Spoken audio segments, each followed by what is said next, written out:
Bonsoir à tous. Et donc merci de nous avoir laissé la parole pour vous présenter les préconisations que nous avions faites pour le SCOT lors d'une étude urbaine que nous avions menée plus précisément sur Rennes Métropole. Donc je vous résume ça rapidement au travers d'une présentation qui vous est donc proposée par l'ANPU, l'Agence nationale de psychanalyse urbaine, et par le collectif Existe, qui est l'agence d'architectes à l'origine du projet. Parce qu'il faut savoir en effet que les recherches que vous allez découvrir à l'instant, eh bien, elles font partie d'un plus vaste projet qui va donc consister à psychanalyser le monde entier. Au travers d'un plan biquinquennal sur environ 10 ans, qui devrait voir son aboutissement le 24 décembre 2017, c'est un vendredi je crois, à 23h à New York, devant le siège de l'ONU. Venez nombreux d'ailleurs, puisqu'un vin chaud vous sera proposé lors de la proclamation des résultats. Alors, lors de cette étude menée sur Rennes Métropole que nous avions baptisée « Allez, Rennes au galop » pour essayer de redonner un élan au territoire, nous avions mis en évidence les origines mêmes du concept de ville archipel, puisqu'on s'était vite aperçu, après beaucoup d'interviews, que la ville de Rennes était née le long d'une rivière qui s'appelle l'Ille. Donc lacaniquement, l'île, vocation insulaire, c'est quelque part dans les gènes géologiques cette dimension insulaire, puisque en plus, durant toute l'histoire, Rennes, la ville-mère du territoire, a été un îlot urbain qui s'est façonné de manière incompréhensible, je vais vite, mais qui a fini par ça. C'est-à-dire une ville entourée d'une enceinte qui était un périphérique, avec autour une couronne verte, donc une île qui va se décliner sur le concept aujourd'hui de ville archipel.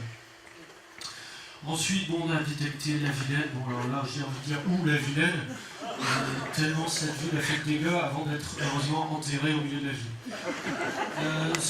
Ce qui nous a aussi intéressé, c'est que Rennes vient du mot conda, qui doit vouloir dire carrefour en latin ou en grec, ou en celte. Parce que c'est vrai que Rennes s'est retrouvé assez vite coincé au nord par la Normandie, au sud par l'Anjou et à l'est par la Mayenne. D'où danger d'être victime de la névrose hésitationnelle qui fait rage en Normandie, peut-être bien cul, peut-être bien que non.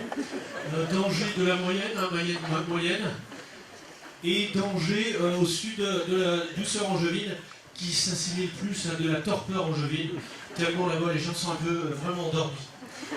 Donc si vous faites le calcul, Rennes et sa région a été très vite sous la menace d'être une ville moyenne, indécise et endormie.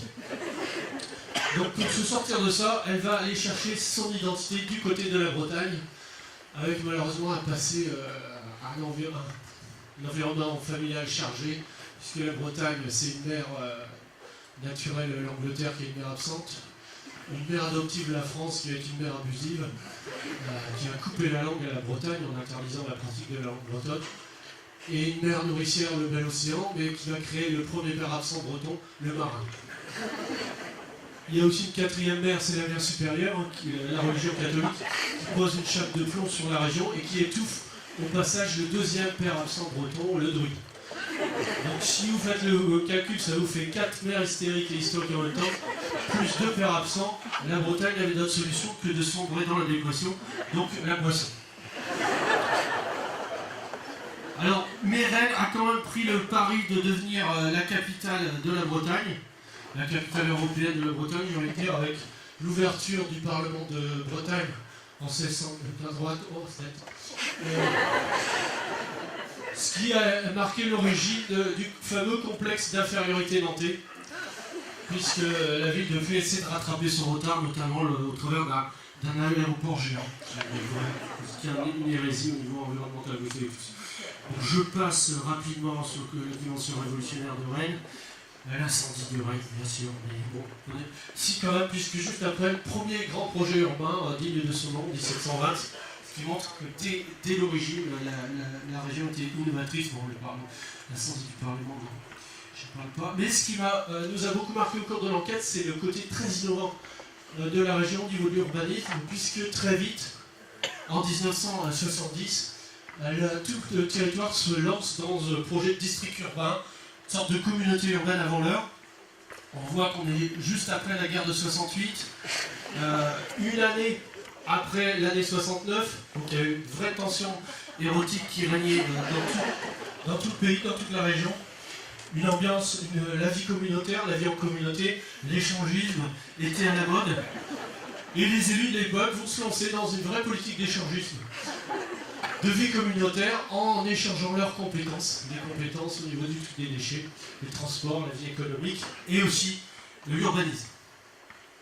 Et on le voit, le territoire à l'époque va en voir de toutes les couleurs, avec un traitement à base d'alchimie urbaine, où on voyait apparaître des termes, des concepts comme le COS, IGH, PAS, PLD, POS, TC, TLE, ZAC, ZAC, ZUT, l'USDAU, qui est l'ancêtre du SCOT, schéma directeur d'aménagement et d'urbanisme.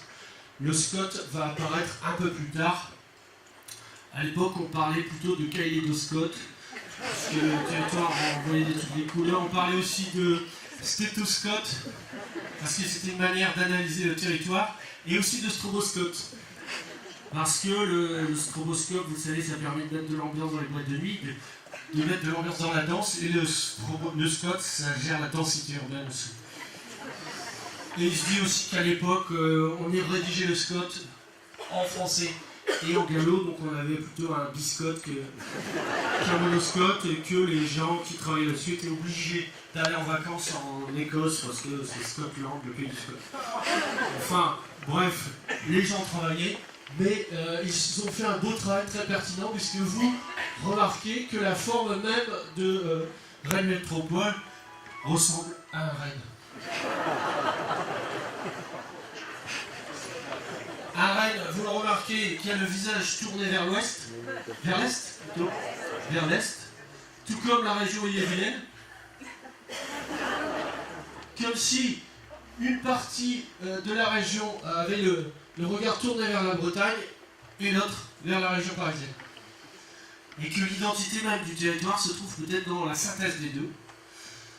Ce qui tombe bien parce que c'est la zone d'influence de la langue gallo.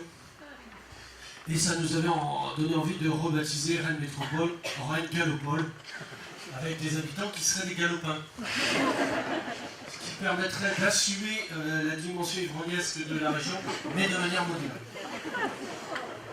Alors pour le territoire qui nous occupe, qui est quand même plus étendu, on le voit ici, on a effectivement une mer verte, un projet de ville archipel avec des pôles urbains, et le danger, lacaniquement parlant, dans la notion d'archipel qu'on voit arriver dans la région des archis à la pelle.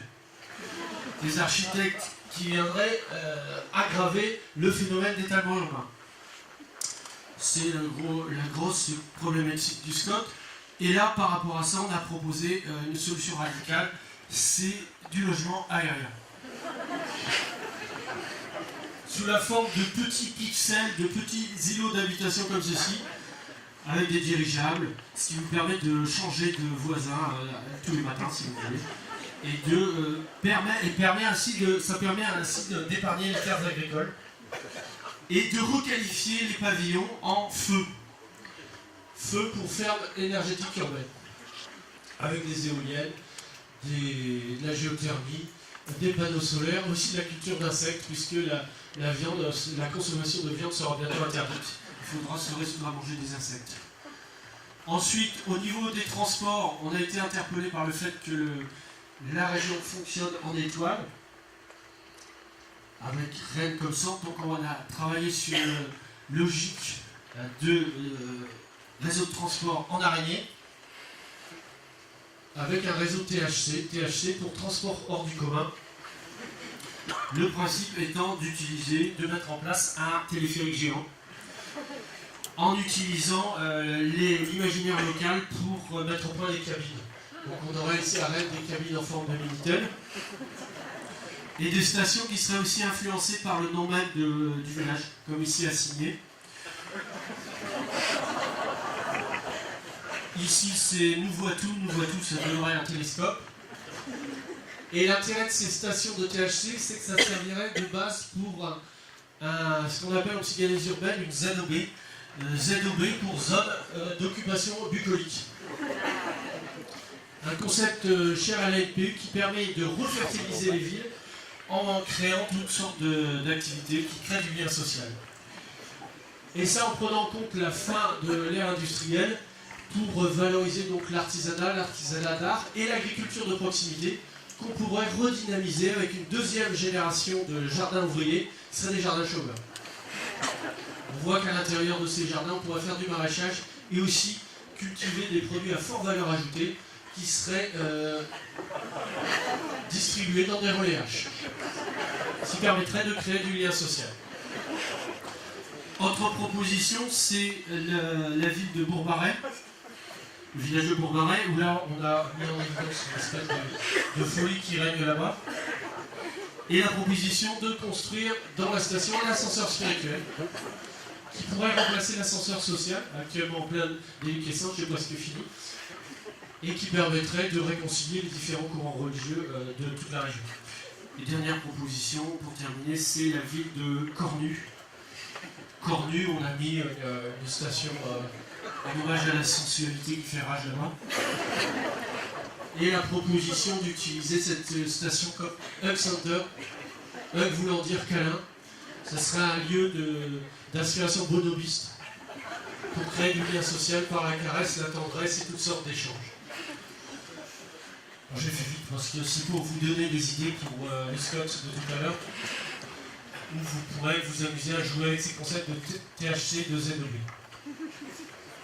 Est-ce que vous avez des questions? Bon ben merci de votre attention.